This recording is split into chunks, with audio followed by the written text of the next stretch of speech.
two of the most influential people at the time, and Robert Kennedy was running for president, and everyone would have voted for him because he fought for rights for everyone, not just white people and not just black people, but for everyone to have equality. But when they were both assassinated, Richard Nixon, George Wallace, and Hubert Humphrey were the three contenders. And as you guys all know, that Richard Nixon won it. If you go to the next slide. As you can see here, this is the voting map or the campaign chart, which shows that Nixon got got almost double the amount of states as everyone else.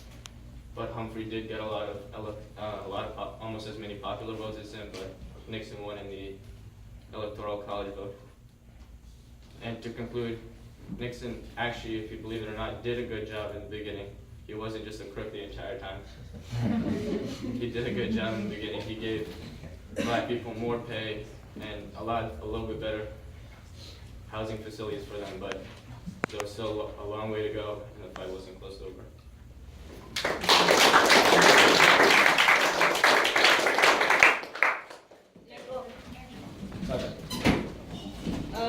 Nikolai will tell you about the day of party when your king died and everything that happened.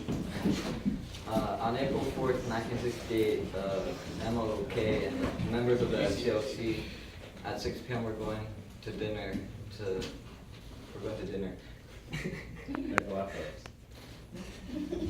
Moments later, he was shot outside his room on a balcony at the Lorraine Hotel in Memphis. King had arrived a day earlier to prepare for a march the following Monday on behalf of striking Memphis sanitation workers. He was killed by James Earl Ray. On April 9th, 1968, there were two services held for him. The first one was held for his family and close friends at the Ebenezer Baptist Church, and the second one was held at was a 3-mile procession to the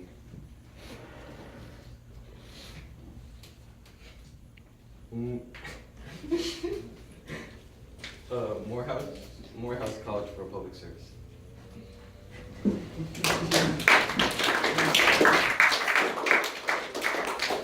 James will now speak on the Attica prison riot. In 1971, the Attica prison was a maximum level security facility located in Attica, New York. At the time, it held some of the most dangerous criminals in the nation. Leading up to the riots of 1971, there was a large amount of anger between the prisoners in the facility and the guards. However, no matter the case, there should always be certain health standards that should be intact. Attica prison did not uphold these standards. With rules like 1 shower per week and 1 roll of toilet paper per month, the prisoners became increasingly angry. This was adding to the already extreme tensions between the 54% black population amongst the prisoners and the all-white guards. Some guards would attack the prisoners for no apparent reason. Finally, when the tension reached its peak, the prisoners rebelled. They rebelled in any way possible. An estimated 1,000 prisoners used whatever they could get their hands on to take the guards by surprise. They held the prison under the threat of killing some of the 28 hostages. The governor of New York, Nelson Rockefeller, negotiated with the prisoners, but refused to meet their demands when they requested full amnesty and the removal of the superintendent who was responsible for the harsh living conditions. Instead, he gave the police of New York full permission to take back the facility under any means necessary. However, the salt was poorly planned. They used a combination of tear gas and blind fire to take back the prison. This, because of the poorly planned assault, a total of 49 lives were lost on both sides. The prisoners were then apprehended after 4 days of conflict. While the prisoners of Attica did not succeed in their rebellion, the cause reached the American people. Many were astonished to find out the living conditions that they were experiencing. New laws were written so this would not happen again. Prison riots happen all the time over the entire significance of the Attica prison riot had made it so that prisons all over the world would make new laws that sanitary conditions like this would never be used again.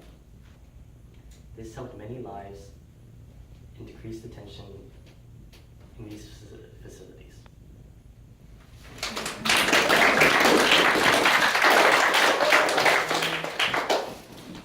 Mo will speak about the integration to schools and the National Black Convention. Between March 10th and March 13th, 1972, Steel City hosted the National Black Political Convention. It took place at Gary's West High School in Gary, Indiana. The mission of this convention was to establish a unified political agenda that would address things such as poverty and unemployment. This was a huge event and attracted many people. It attracted about 8,000 people.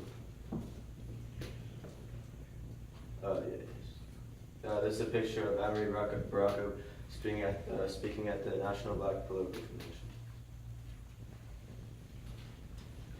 In the 1950s and 1960s, the NAACP investigated Boston public schools. Ruth Batson was part of this investigation.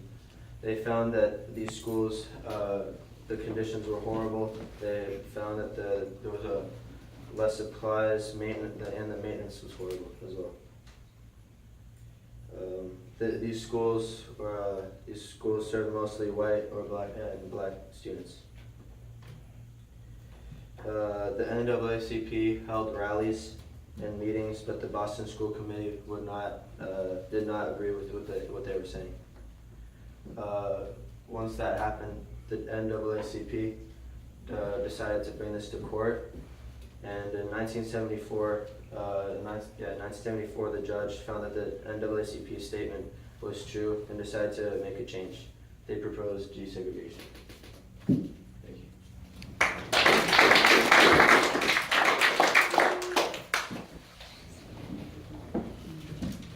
Alan Bakke was a white American that applied to the UC Davis Medical School. Despite having above average scores, he was rejected twice. He sued the school and took his case to the Supreme Court. He believed that the goal of affirmative action provides equal access to education for those groups that have historically been excluded or underrepresented. This includes minority groups and women. Historically speaking, Native Americans do not attend college in a percentage based in comparison to white Americans. In order to encourage this group, affirmative action made their application review, or made allowances in their application review, which gave them a better chance to being admitted to these academic programs over the white Americans. This would play out that a Native American male and a white American male would have the same exact GPA, the same exact SAT score, and the same amount of extracurricular activities. However, under the affirmative action, the Native American would receive allowances that would help him get into or that would most likely help him get accepted. The white American may or may not be accepted. This is why Alan Bakke sued. He felt that he, as a white male, was being treated unfairly under affirmative action policies.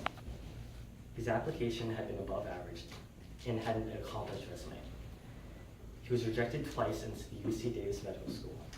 However, some minority students had lower test scores and a less accomplished resume, but were still admitted to the school. The court ruled that he would be admitted, but UC Davis would not be required to remove their affirmative action policies. In 1996, the UC system altered its affirmative action system to try to treat both minority and non-minority student applicants more equal. The old affirmative action was stopped because it failed to treat the different racial groups equally. The new policy, which started in 1996, states that the top 4% in each school district in California were automatically admitted into any college in California that was in the UC system. This new policy takes race out of the equation, but bases it solely on academic achievement. Yeah. Civil rights is an ongoing concern for our society, not just in the African American community, but in other groups as well. Any time a collection of white people struggle for protection or access under the law, civil rights becomes an issue. Struggles with civil rights will continue to be a concern for our changing and developing society. Even early settlers to our new world sought religious freedom and economic opportunity. A society will always struggle between ideas and concerns of the majority and those of the minority under the application of the Constitution. Although sometimes painful, the struggle is part of the growth process of a stronger nation.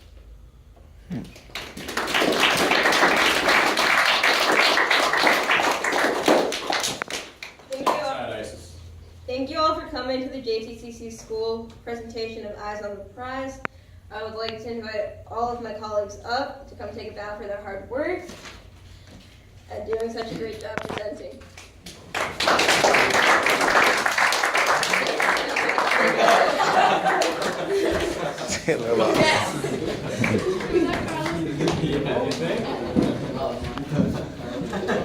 Change it. We all got to take it back.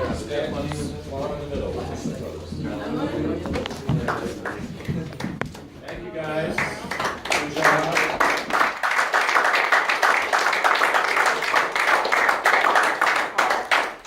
I hope that you learned something from this presentation and will value what you learned today. Have a great day. Thank you for coming.